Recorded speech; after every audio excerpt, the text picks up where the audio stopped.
আসসালামু আলাইকুম। অবস্থা খুবই বিধ্বস্ত, কারণ রান্নাঘর থেকে বের হয়েছি। আজকে একটু স্পেশাল ছোলা মাখানোটা দেখাবো। আমার হাজব্যান্ড সবসময় ছোলা মাখায়, আমরা মাখিয়ে খাই, আলাদা আলাদা খাই না। তো মাঝে মাঝে একটু স্পেশাল খেতে ইচ্ছা করে, সেই জন্য এই যে চিকেন তান্দুরি করলাম। এটা এরকম মেরিনেট করে রেখে দেই, যখন ভালো লাগে এক পিস করে বের করে ভাজি মাখাও। আমিও হেল্প করি তোমাকে। হ্যাঁ, একটা এটা আগে করে নাও, ছোলাটা একটু পরে দিতে পারে। এটার ভিতরে ছিল আর কি, থাক না, কিছু হবে না, সব তো খেয়ে ফেলবো না। হাড্ডিটা আলাদা করে রাখো না, মানুষ এটা খাওয়ার জন্য কত কিছু করে মুখে ভাই। পড়বে। না, এটা কম মনে হাড্ডিটা। ভিডিও দেখো মানুষ বলবে যে এটা এরা কি রোজা রাখবে, এটা খাওয়ার তালেই আছে। ইফতারটা তো একটা আনন্দের সময় না মা, সবাই মিলে একসাথে ইফতার করা। দাও এবার দাও, আর কি দিবে? এই যে পুদিনা পাতা, এগুলো পরে দাও, এগুলো দিবে না? পেঁয়াজ টেয়াজ? হ্যাঁ, ভালো পেঁয়াজ হবে। কাঁচামরিচ, পুদিনা একজন পাতা। মাখাও, দুইজন মিলে এখানে ঝামেলা। আমি হেল্প করতেছি আর কি, তাড়াতাড়ি হওয়ার এগুলো জন্য। পুড়ে যাচ্ছে কিনা দেখো না।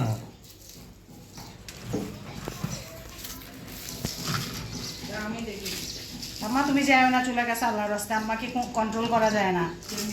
তুমি এদিকে আসো। ও তো সারা জীবন তো চুলের কাছে। এখন তোমার চুলার কাছে যাওয়ার সময় না আম্মা, এখন আরাম করার সময়। এখন তোমার চুলার কাছে যাওয়ার দরকার নাই। বেগুনি ভালোগুলো দিও না, বেগুনি ছোটোগুলো দাও এখানে। কোনটা ভালো কোনটা খারাপ একবার ভালো মানে চেহারা বেশি ভালো আর কি। করে থাকবে তাকে। না, পেঁয়াজ আরো ভাজতেছি তো, পেঁয়াজ আরো মাখানোটাই সবাই বেশি। সিনেটে আনবে না, শেষ পর্যন্ত এখান থেকে পরে আটবে, আটবে। বার হয়ে যাবে। তুমি বিট লবণ নিয়ে আসো। পেঁয়াজ দেওয়া যায় না, পেঁয়াজ দাম নেই। দিয়ে নেই, পেঁয়াজ দিচ্ছি, যে পেঁয়াজ, বিট লবণ আর এমনি লবণ একটু লাগবে।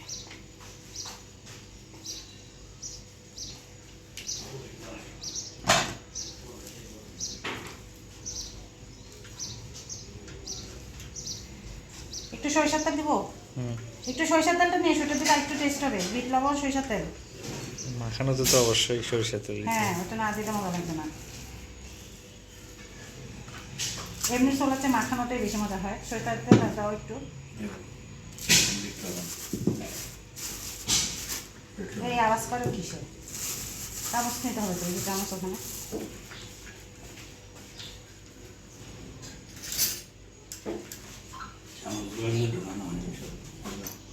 মাঝে মাঝে একটু পরে দিয়ে রাখো, বিট লবণ দিতেছি। যেটা দিব দিয়ে আসো। এটা তো কন্টিনিউয়াস আর চলছে। দিব, হ্যাঁ, না না, পরে লাগলে তো। লাগবে দেবে। একটু পজে দিলে সামান্য লবণ দাও। বাবু মিষ্টি দিবা বললো না? এই যে মিষ্টি। লবণ নেই। সারাতে লবণ নেই, যেন এখানে একটু লবণ দিলাম। সারাতে লবণ মাখাবো। সরিষার তেলটা আনো, দিয়ে একবারেই মাখাই। সরে ফেলবো। আগে সরিষার তেল আনো, সরানো যাবে ওগুলো।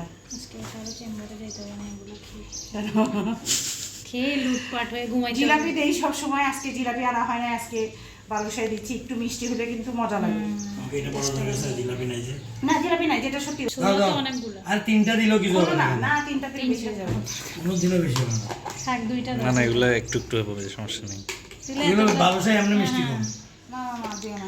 তেল দেন, তেল। তেল ধর, তেল দাও, দাও। একটু দাও। ব্যাস ব্যাস ব্যাস।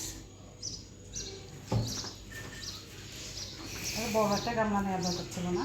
না, এটা জায়গা হচ্ছে না তো। বলছিলাম না, আমি মনে করছি হয়ে যাবে। আচ্ছা, এরপর থেকে বড়টা আনবো, আর বড়টা নিব। তান্দুরি ছোলার মিক্সার। হ্যাঁ, তাহলে যার যার প্লেটে আলাদা দেওয়া হবে। যে মুড়ি নিবে সাথে একটু মুড়ি নিয়ে খাবে। কোনো মুড়ি দিবা না এখানে। না, মুড়ি তো এখানে দিব না, এটা খেতে খেতে তাহলে ইয়ে হয়ে যাবে না। যখন খাবে, খাওয়ার সময় মুড়িটা নিয়ে নেবে। দেখি। সালাদ কি আর দিব? দেখো তো। ব্যাস হয়ে গেল আমার সোলা মিক্সার উইথ তান্দুরি চিকেন। আর এভাবেই আমরা সবসময় খাই। চিকেনটা হয়তো মাঝে মাঝে অ্যাড করি। তো এক সময় বাসায় খেয়ে দেখবেন, আশা করি ভালো লাগবে। আর রোজা একটু ডিফারেন্ট হলে কিন্তু ভালোই লাগে সে ইফতারের সময়। তো দোয়া করবেন সবাই। আবারও দেখা হবে নতুন কোনো ভিডিও নিয়ে। আল্লাহ হাফিজ।